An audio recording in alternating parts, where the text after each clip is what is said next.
Rudra Samhita 2, Sati Kanda, Chapter 1, Summary of Sati's Life. Narada, the celestial sage renowned for his boundless devotion and unquenchable curiosity, approached Brahma, the creator of the universe.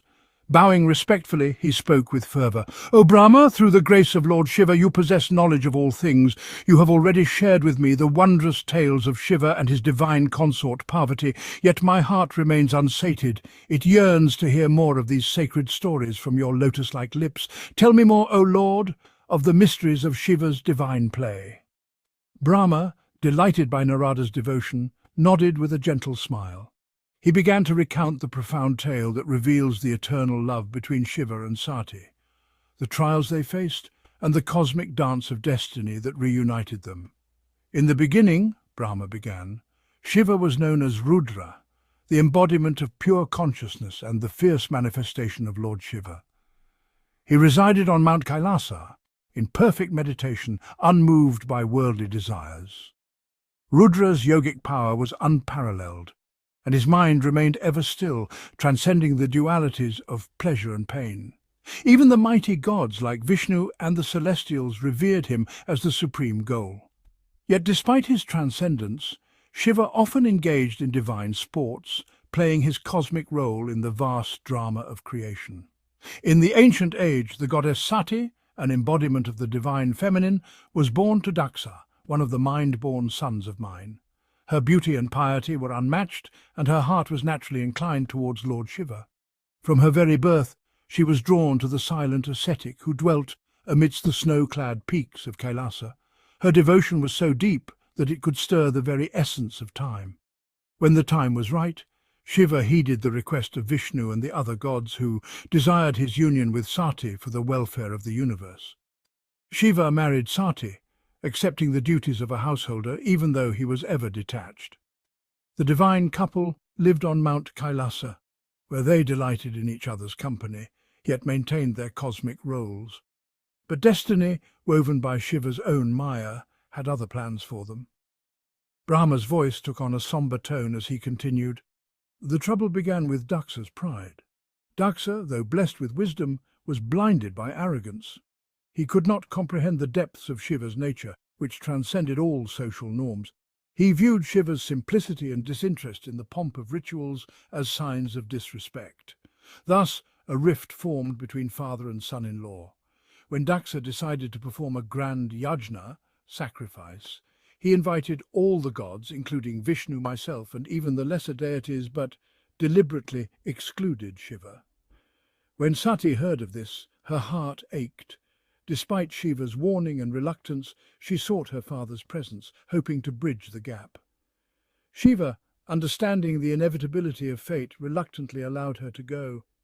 Upon arriving at her father's yajna, Sati faced the bitter scorn of Daksa, who insulted Shiva in her presence. Unable to bear the disrespect shown to her beloved husband Sati, her heart ablaze with grief and fury, immolated herself through the power of her yogic will, turning her body into a consuming flame. Her sacrifice shook the heavens, causing storms to rage and the earth to tremble. Brahma's voice grew intense as he spoke of the aftermath. When Shiva learned of Sati's tragic end, his rage was like a tempest unleashed. He tore a lock of his matted hair and cast it upon the ground, creating Virabhadra, a fearsome warrior imbued with Shiva's wrath. Virabhadra, accompanied by hordes of terrifying Ganas, descended upon Daksa's yajna like a storm. The skies turned black, and the air crackled with divine fury as Virabhadra and his army dismantled the sacrifice. Even the might of Vishnu, who attempted to protect the sanctity of the ritual, could not withstand the ferocity of Virabhadra. In the chaos, Daksa's head was severed and cast into the sacrificial fire, and the ritual site was reduced to ashes. Yet, despite the carnage, Shiva's purpose was not mere destruction. It was to restore balance and teach the prideful a lesson in humility.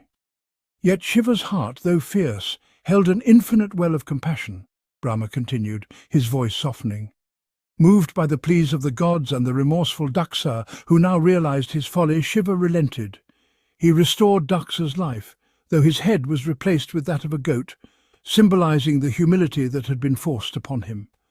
The yajna was completed under Shiva's guidance, and he was worshipped with great reverence by all. As a mark of Sati's selfless sacrifice, a divine flame sprang from the site of her immolation. This sacred flame became Jvalamukhi, a deity worshipped to this day. It is said that those who offer prayers to this flame are cleansed of all sins and blessed with their heart's desires. Even as Sati's flame was revered, her soul took a new birth, this time as the daughter of the mountain king Himalaya and his queen Mena. She was named Parvati, the goddess of the mountains, and she grew up with memories of her past love faintly lingering in her heart. When she reached maturity, she undertook a rigorous penance to win back the love of Shiva, her eternal consort. Moved by her unwavering devotion, Shiva appeared before her, offering his hand once more. Thus Parvati was united with Shiva, and their divine love became the foundation of balance between asceticism and worldly life. In her, Shiva found the perfect companion, and together they symbolized the harmony between masculine and feminine energies, between power and compassion, between the cosmic dance of destruction and creation. This, O Narada, is the story you wish to hear, the eternal tale of divine love, sacrifice, and cosmic play. Whoever listens to this story with devotion will surely find their soul purified and their heart filled with the grace of Shiva. Brahma concluded his narration, his voice resonating with the wisdom of ages. Narada, his eyes shining with tears of devotion, bowed in gratitude. The story of Shiva and Sati, of their trials and reunions, filled the cosmos with its eternal lessons, teaching that even the divine must endure trials, that love transcends life and death, and that the power of devotion can move the very forces of the universe.